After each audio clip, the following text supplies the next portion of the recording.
Hello সবাইকে, সবাই কেমন আছেন? আশা করি সবাই ভালো আছেন, আমিও ভালো আছি।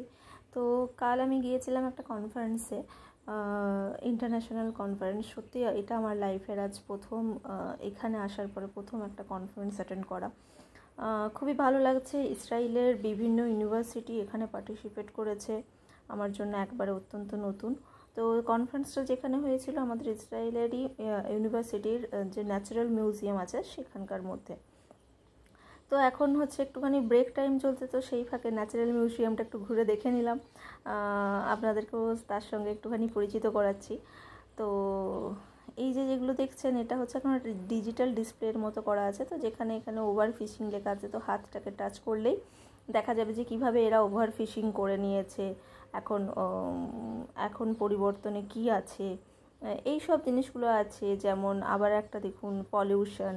তো আগে কেমন ছিল, যে আমি হাত টাচ করলাম তখন দেখা যাচ্ছে কি যে পলিউশন হওয়ার পরে কি হয়েছে, এদের বিল্ডিং হয়ে গেছে। তবে একটা জিনিস লক্ষ্য করে দেখুন, ডেজার্ট এরিয়া, সেখানে কিন্তু আপনার গাছপালা কিন্তু হয়েছে। এটা যেমন ন্যাচারাল হ্যাবিটেট, তো যা যা জীবজন্তু ছিল সেই জীবজন্তুগুলো একটু কমে গেছে, বাট বিল্ডিং তৈরি হয়েছে। কিন্তু দেখুন ডেজার্ট এরিয়া কিন্তু গাছপালাগুলো কিন্তু আছে। কারণ আমাদের ইন্ডিয়াতে যেটা কি হয়, যে গাছ কেটে মানুষ বাড়ি ঘর দুয়ার তৈরি করে নিচ্ছে। এদের দেশেও গাছ কেটে বাড়ি ঘর তৈরি হয়, কিন্তু পাশাপাশি এরা গাছটাকেও লাগায়। আর যেই কারণে এদের ওয়েদারও কিন্তু ঠান্ডাই থাকে, রোদ টেম্পারেচার হাই হলেও এদের কিন্তু একটা ঠান্ডা বাতাস বয়। বেশ ভালোই। এটা যেমন দেখুন পুরো ডেজার্টের মতোই আপনার লাগছে। বেসিক্যালি ইসরায়েল একটা ডেজার্টই এরিয়া। তো এই স্ক্রিনে টাচ করলে আপনি বুঝতে পারবেন যে আগে কি ছিল, এখন কি হয়েছে, এখন কি অত্যাধুনিক হয়েছে। তো মিউজিয়ামটা এইরকম ন্যাচারাল মিউজিয়াম কিন্তু আমাদের গোটা ওয়ার্ল্ডে মাত্র 3টে কি 4টে আছে। তার মধ্যে একটা ইউএসএতে আছে, একটা ইসরায়েলে আছে, আর কোথায় আছে আমার ঠিক জানা নেই। আপনারা একটু সার্চ করে দেখে নেবেন। তো ন্যাচারাল মিউজিয়ামে আমি অনেক কিছু দেখলাম, অনেক কিছু শিখলাম। আপনাদেরকে সেটাই আমি দেখাবো। এটা তো মানে এটা একটা বেশ প্লে গেমের মতো। আমি এই ফার্স্ট টাইম এখানে এসেছি, এর আগে আমার মেয়ে এখানে এসে দেখে গেছে, তখন আমার আসার সুযোগ হয়নি। তো এমনিতে কিন্তু ঢুকতে গেলে চার্জ লাগে, 50 সেকেন্ডস পার পারসন লাগে। 50 সেকেন্ডস পারে আপনি ধরুন 5 × 25 দিয়ে গুণ করলেই আপনি বুঝতে পেরে যাবেন যে কত টাকা লাগে। একটু এক্সপেন্সিভও আছে, যাই হোক। তবে কিন্তু জিনিসগুলো দেখার আছে, বাচ্চাদের তো অত্যন্ত ভালো লাগবে। তো আজকে আমাদের কনফারেন্সও এখানে চলছে, তার সাথে দেখলাম যে কিছু এখানকার স্কুলও ভিজিট করছে। স্কুলের অনেক বাচ্চারাও আছে। তো প্রচণ্ড ক্রাউডেডও এরিয়া ছিল। তো এখানকার লোকজনও এইসব জিনিসে মানে যেগুলো হচ্ছে আপনার অরিজিনাল ভাবে রাখা আছে, অরিজিনাল বলতে একদমই অরিজিনাল।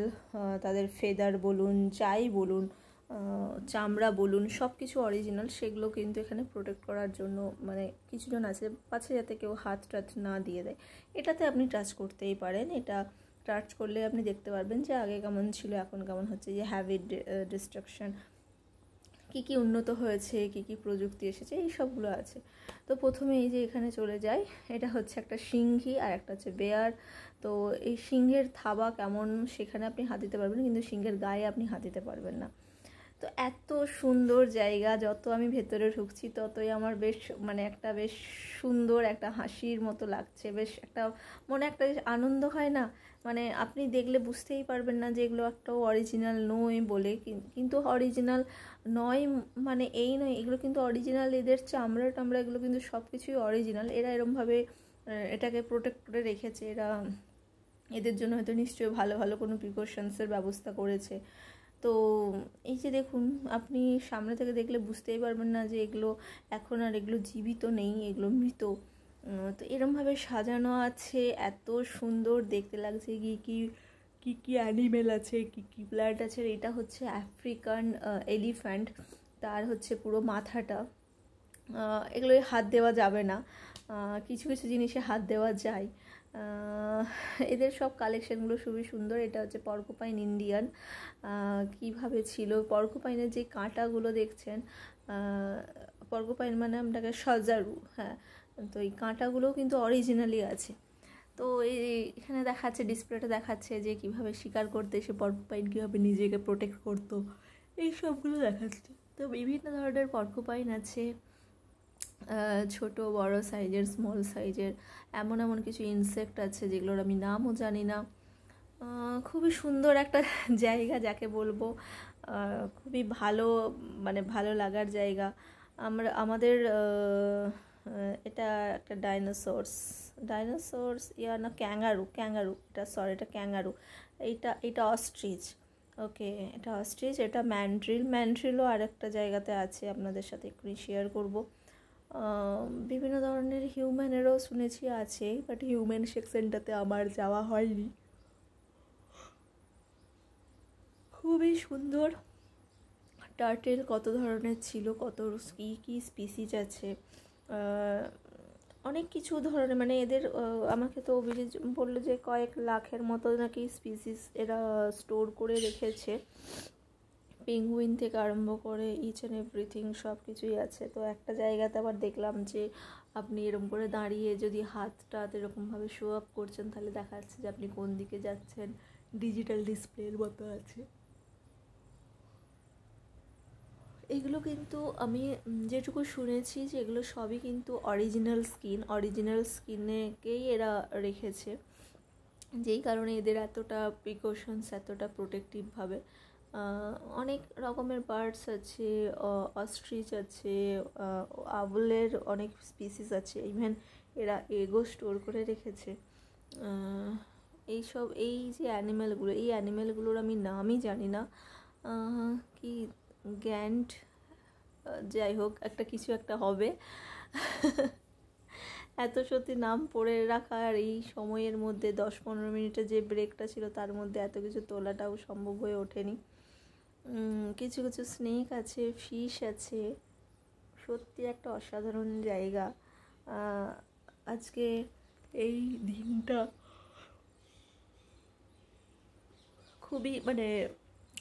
খুবই একটা ভালো দিন যাকে বলা যায় আর কি। সকাল সকাল এসে গেছি, কনফারেন্স অ্যাটেন্ড করেছি। এই যে ডাকগুলো দেখুন, এই ডাকগুলো কিন্তু এখন গ্রামের দিকে গেলে হয়তো দেখা যায়, কিন্তু তাও এখন আর এরকমভাবে দেখা যায় না। আমি তো প্রথমে বুঝতেই পারিনি যে এটা অরিজিনাল নয়, তো তারপরে সামনে থেকে এসে আপনি হয়তো রিয়েলাইজ করবেন যে না, এটা অরিজিনাল। দূর থেকে দেখলে কিন্তু আমি বুঝতেই পারবেন না যে এগুলো অরিজিনাল নয় বলে। কিন্তু ফেদার এগুলো নাকি শুনেছি মানে অরিজিনাল। আমরা যেগুলোকে নগণ্য বলে মাপি, এরা কিন্তু সেগুলোকে নগণ্য বলে মাপে না। এদের ছোট ছোট জিনিসকেও এরা ভীষণভাবে প্রোটেক্ট করে রাখে।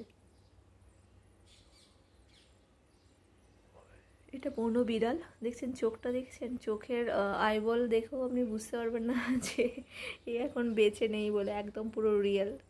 আর সেই জন্যই একে ন্যাচারাল বলা হয়।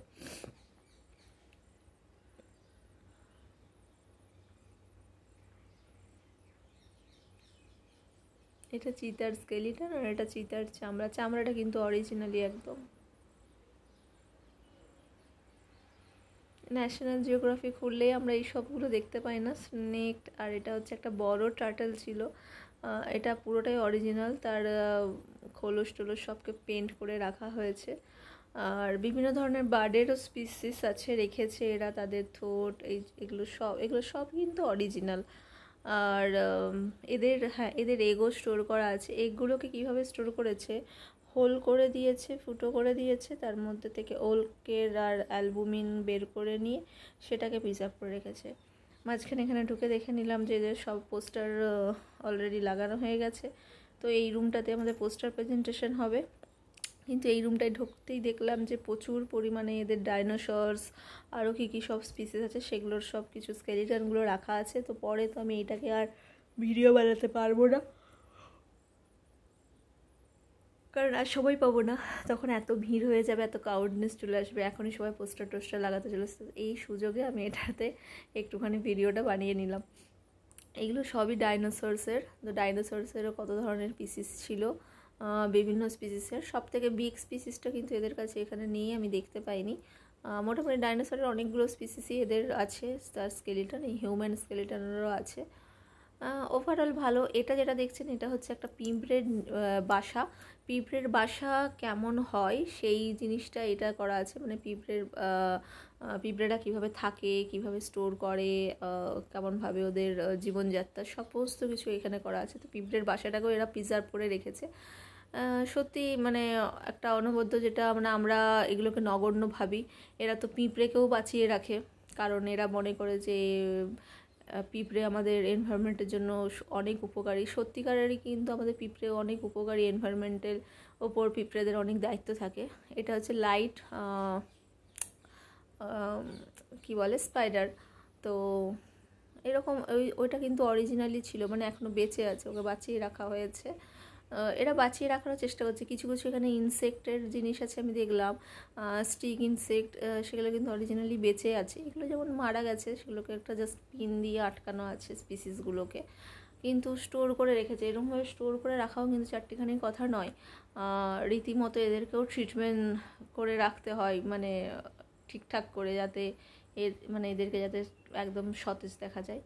তো এই যে দেখুন, এই যে গ্রাস হপারের মতো দেখতে, এইগুলোকে আমরা কী করি, চট করে মেরে ফেলি, কিন্তু এদেরও নাকি অনেক কিছু কাজ আছে। এরাও নাকি মানে আমাদের ইকোসিস্টেমকে অনেক কিছু ডোনেট করে, যেই কারণে এরা স্পিসিসগুলোকে মানে ধরে রাখতে সক্ষম হচ্ছে। তো এটা হচ্ছে ডেজার্ট লোকার্টস। আর এইখানের মধ্যে যেটা দেখছি, হ্যাঁ, এই যে ঘুরঘুটে পোকা, যেটাকে আমরা উচ্চিংড়ে বলে থাকি গোদা বাংলাতে। আমার তো মা বাবা বা আমার ঠাকুমারা যখন ছিল, এটা হচ্ছে ইউরোপিয়ান মোল ক্রিকেট। তো ঘরে দেখতে পেলেই বলতো, আরে একে মেরে দে, একে মারলে নাকি গরু নাকি আশীর্বাদ করবে, এ নাকি কামড়ালে নাকি মানুষ মারা যায়। কিন্তু আদৌ এটা কতটা সত্যি আমি জানি না, বাট এরও কিন্তু অনেক উপকারিতা আছে। তো একটাই রিকোয়েস্ট করব, সচরাচর আর এটা দাঁড়ান, এটা বলে দিই, এটা হচ্ছে ব্ল্যাক মিলিপিড, ঠিক আছে। এমনিতেই অবশ্য মিলিপিড মানে কেন্ন দেখলে একটু গাটা শিরশির করে, কিন্তু এরকম ব্ল্যাক কালারের কিন্তু এখন আর মিলিপিড দেখতে পাওয়া যায় না। রেড আর ব্ল্যাক কালারেরও কম্বিনেশনটা আগে দেখতে পাওয়া যেত, বাট এখন আর সেগুলো আবার পুরোটাই চলে যাচ্ছে। তো এদেরও কিন্তু কাজ আছে, চট করে দেখলেই এদেরকে মেরে দেবেন না, একটাই কথা বলবো, মেরে দেবেন না, কারণ এরাও কিন্তু আমাদের ইকোসিস্টেমকে অনেক কিছু প্রোডাক্ট দেয়, যেটা আমরা বুঝতে পারি না। আমরা অত্যন্ত মূর্খ টাইপের মানুষ আছি কিছুজন, যারা আমরা এদের কদর বুঝি না, এদেরকে ফটফট করে মেরে দিই। অতি শিক্ষিত হয়েও কিন্তু আমরা এই সব কাজগুলো করে থাকি। তাই বলবো, ছোট থেকে ছোট কীটপতঙ্গ যদি আপনাকে না করছে, তাহলে প্লিজ ওদেরকে মারবেন না, ওদেরকে সেভ করার চেষ্টা করুন। কারণ এত গ্লোবাল ওয়ার্মিং, এত কিছু, এত পলিউশন, সব কিছুর কিন্তু বেনিফিট হচ্ছে আমরা হচ্ছে এদেরকে মেরে ফেলছি। তো আমি বলবো যে বেশি করে গাছপালা লাগান, আর প্লিজ এইসব পোকামাকড়কে মারবেন না, কারণ এরা আমাদের কিন্তু অনেক উপকারও করে। দেখছেন তো, মানে যেই দেশে যেটার কদর মানে থাকে না, সেই দেশে মেরে ফেলা, আর এই দেশের এটা কদর আছে বলে এরা কিন্তু মরা অ্যানিমালসগুলোকে বা কোথাও সংরক্ষণ করেও কিন্তু এগুলোকে বাঁচিয়ে রাখার চেষ্টা করছে। তো এই বিভিন্ন ধরনের স্পাইডার, তো স্পাইডারকেও আমরা দেখুন আমরা মেরে ফেলি, মানে যেটাকে মাকড়সা বলি, আমাদেরকে হার্ম করবো, কিন্তু আমাদেরকে কিন্তু হার্ম করে না। হ্যাঁ, সচরাচর আমরা কি কেউ কি কীটপতঙ্গর কামড়ে কি কেউ কি মারা যায়? মারা কিন্তু যায় না, আমরাই কিন্তু ওদের নিরীহগুলোকে মারি। তো একটাই কথা বলবো যে প্লিজ মারবেন না, এরাও কিন্তু একে অপরকে খেয়ে বেঁচে থাকে। যেমন আমাদের এখন প্রচণ্ড মশা টশা এইসব হয়ে যাচ্ছে, তো এদেরকে যদি বাঁচিয়ে রাখা হয়, এরা কিন্তু ওই একে অপরকে খেয়েই কিন্তু ইভলিউশনটাকে নর্মাল একটা লাইফ লিড করাবে, ঠিক আছে। এত পলিউশন থেকেও কিন্তু আমরা রেহাই পাবো। তো এইখানে দেখুন, এইখানে এই যে একটা স্টিকের মতো দেখুন, অস্ট্রেলিয়ান, এটা সামথিং কিছু একটা হবে না, এটা অস্ট্রেলিয়ান নয়। যাই হোক, এই পোকাগুলোকে দেখছেন, ইনসেক্টগুলোকে, এগুলো কিন্তু একদম গাছের স্টিকের মতো, এগুলোকেও কিন্তু আমাদের বাড়ির আশেপাশে দেখা যায়, কিন্তু আমরা মেরে ফেলি। তো আমার একটাই কথা, বারবার ধরে একটাই কথা বলবো, আপনাকে যদি কেউ ক্ষতি না করে, আপনার কিন্তু তাকে মারা উচিত নয়। তো ছেড়ে দেবেন, যখন অসুবিধা যখন করবে, একটু একটু কষ্ট হবে, কিন্তু ঝাঁট দিয়ে ফেলে দেবেন, একটু সরিয়ে দেবেন, কিন্তু মারবেন না। কারণ আপনার বাচ্চাকে যদি কেউ মারে, আপনাকে কেউ যদি মারে, আপনার কেমন লাগবে? তো সেই রেশিওতে আমি বলবো যে মারবেন না। তো বিভিন্ন ধরনের দেখুন বাটারফ্লাইয়ের স্পিসিস, যেগুলো এখন আর দেখাই যায় না, এখন আর চোখে পড়ে না, তো সেগুলোকে এরা স্টোর করে রেখেছে। এদের এখানে অনেক কিছু আছে, স্পাইডার থেকে আরম্ভ করে সমস্ত কিছু। এটা হচ্ছে ওয়াকিং ইনসেক্ট, একদম মানে গাছের কালারে। আমি প্রথমে তো বুঝতেই পারিনি কোথায় আছে, তারপরে দেখলাম যে না, এখানে 3-4টের মতো বেঁচে আছে, সেটাকে এরা বাঁচিয়ে রেখেছে। ইভেন প্রজনন ক্ষমতাটাকেও এদের মানে বাড়ানোর চেষ্টা করছে। সত্যি খুব ভালো একটা জায়গাতে এসেছি, খুব ভালো লাগছে দেখে, অনেক কিছু শিখছি। আমিও হয়তো এর আগে অনেক কিছুভাবে মেরেছি। এই যে দেখুন দুটো কিন্তু আছে, আপনারা কিন্তু বুঝতেই পারবেন না, একদম পুরো প্ল্যান্টের সাথে মিশে গেছে, প্ল্যান্টেরই কালার। বারবার আমি এই একটা কথাই বলবো যে প্লিজ এদেরকে মারবেন না। তার বলে আবার আমাকে আবার এটা ভেবে নেবেন না যে এত অ্যানিম্যাল লাভার দেখাচ্ছে, কি মাংস মাছ এসব খায় না। না, আমি মাংস মাছ সব কিছুই খাই, কারণ সেটা খাওয়াটাও খুব দরকার। কারণ প্রথমেই ইকোসিস্টেমের লেভেল এইটা দেখুন, এই হচ্ছে, আমি এখানে এসে একটা জিনিস দেখলাম, এটা হচ্ছে অস্ট্রেলিয়ান ওয়ালকিং স্টিক, যেটা দেখলাম যে একটা ফিমেল প্রেগনেন্ট আছে, সে কিন্তু এখান থেকে এগ বের করছে। কংগ্রাচুলেশনস এদেরকে, যে এরা এদের বংশটাকে বাড়াচ্ছে। দেখতে খুবই ভালো লাগছিল, কারণ সত্যি এটা একটা মানে একটা অসামান্য একটা দৃশ্য, খুবই ভালো লেগেছে, খুবই এনজয় করেছি। তো যে আমি যে কথাটা বলছিলাম যে আমি অ্যানিম্যাল লাভার, তার মানে আমি এই নয় যে আমি মাংস খাই না বা কিছু খাই না। মাংস খেলেই যে অ্যানিম্যাল লাভার হওয়া যায় না, এটা কিন্তু ভুল কথা। কারণ আমাদের ইকোসিস্টেমকে ব্যালেন্সিংয়ে রাখতে গেলে একে অপরকে মেরে বলুন, খেয়ে বলুন, এইভাবেই কিন্তু বাঁচতে হবে। আর একটা জিনিস, এই যে লাল পিঁপড়ে এরা এখানে স্টোর করে রেখেছে আমাদের বাড়িতে, দেখবেন যে এরকম আমাদের ওই সব সাইডেও এরকম লাল কিন্তু ডিঙে, যেগুলোকে বলে আর কি ডিঙে পোকা, অনেকেই হয়তো নামে পরিচিত ডিঙে বললে, রেড কালারের হয়। ওরা কিন্তু হার্মফুল নয়। ব্ল্যাক কালারের যেইগুলো হয় সেগুলো কিন্তু আপনাকে বাইট করলে তাদের লাগে, কিন্তু রেড কালারেরগুলো হার্মফুল হয় না। তো রেড কালারের এই ডিঙেগুলোকে বলবো যে প্লিজ এগুলোকে মারবেন না, কারণ এরা কিন্তু আপনাকে অনেক হেল্প করে, এনভায়রনমেন্টাল অনেক হেল্প করে, যেমন বৃষ্টি এই সবগুলোতে কিন্তু ওরা হেল্প করে। তো ওভারঅল আমি এটা ঘুরলাম, কিছু কিছু হয়তো পেঙ্গুইনের সেকশনটা হয়তো চোখে পড়লো না আমার। তো ওভারঅল আমি ঘুরলাম, ওভারঅল আমার খুব ভালো লেগেছে, আপনাদেরও আশা করি ভালো লাগবে। এটা মেনলি বাচ্চা নয়, সবারই, অল এজের পার্সনদের ভালো লাগবে। তো এই হচ্ছে, এদের কাছে এগুলোর বেশি কদর, যেমন গাছ টাছ থেকে আরম্ভ করে সব কিছু। আমরা যেমন নিম গাছকে কেটে দিই কি না ভূতের ভয়ে, বাড়িতে যদি নিম গাছ হয় ভূত আর চলে আসবে। তো এইসব হচ্ছে আমাদের কুসংস্কার, আর কিচ্ছু নয়। কারণ যদি ভূতই চলে আসতো তাহলে নিম অয়েল আমাদের এত গুরুত্বপূর্ণ এসেন্সিয়াল অয়েল হিসেবে ব্যবহার হতো না, মেডিসিন হিসেবে কাজে লাগতো না। তো এগুলো পুরো কুসংস্কার। যদি আপনাদের এরকম গাছপালা হয়ে থাকে প্লিজ কাটবেন না, কারণ ওর একটা হাওয়াটাও কিন্তু আপনার অ্যান্টিব্যাকটেরিয়াল অ্যান্টিফাঙ্গাল এফেক্ট দেয়। সো টেক কেয়ার করবেন, আশেপাশে এরকমভাবে মেডিসিনাল প্ল্যান্ট লাগাবেন যেটার হাওয়া আপনার পক্ষে খুবই ভালো। আর এই সব গাছগুলো লাগালে বলবো যে আমাদের এই মানে জীবন থেকে ভাইরাস ব্যাকটেরিয়ার এত যে বেড়ে যাচ্ছে, ইভলিউশন মানে ডেভেলপ হচ্ছে, এগুলো কমে যাবে। কারণ এই হাওয়াগুলো কিন্তু খুব ভালো হাওয়া। তো এইসবভাবে কুসংস্কার ছড়িয়ে ইন্ডিয়া থেকে এত কিছু প্ল্যান্টকে বাদ দিয়ে দেবেন না, প্ল্যান্টের যত্ন করুন, সাথে সাথে এই পশু পাখিদেরও যত্ন করুন, এটাই আমার কাছে আমার অনুরোধ। আর চলুন আমি যতটুকু পারবো আপনাদের সাথে শেয়ার করব। ইসরায়েল সত্যি একটা খুব ভালো দেশ, খুব ভালো কালচারাল দেশ, আমার তো ভীষণই ভালো লাগে, আমি খুব এনজয় করছি এখানে এসে। জানি না চলে গেলে তো ভীষণ মন খারাপ লাগবেই, পার্মানেন্ট তো কোথাও থাকা যাবে না, কারণ অবশ্যই আমাকে তো একদিন না একদিন আমার দেশে, আমার বাড়িতে ফিরতেই হবে। তো আজকের জন্য এইটুকুই, নেক্সট দিন আপনাদের সাথে আবার কোনো কিছু নিয়ে টপিক নিয়ে আলোচনা করব, শেয়ার করব। ততদিন আপনারা ভালো থাকবেন, সবাই সুস্থ থাকবেন, আর বেশি করে গাছ লাগাবেন। চলুন, টাটা, বাই।